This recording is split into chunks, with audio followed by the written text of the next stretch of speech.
Suspeito de matar mãe e irmã em Santa Catarina é preso após perseguição.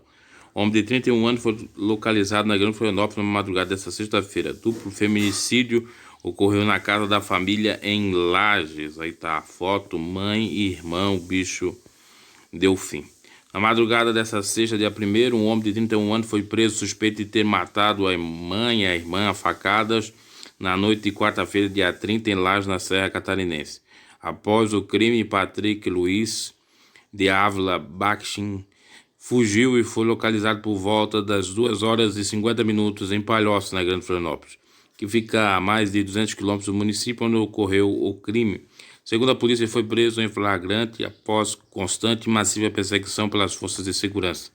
A Polícia Civil investiga a motivação do crime e se o homem teve um surto antes do duplo feminicídio. O delegado responsável pelo caso, David Oliveira, informou ao G1SC que o suspeito tem histórico de esquizofrenia e era usuário de drogas, já que foi relatado por parentes em depoimentos. No entanto, somente um atestado pode confirmar esse diagnóstico.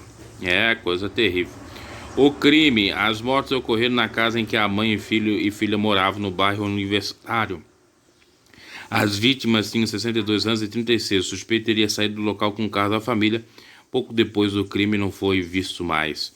Segundo o delegado, uma tia da mulher de 36 anos foi até a casa após ela não se apresentar no posto de combustível onde trabalhava. A família viu os corpos e a polícia foi acionada.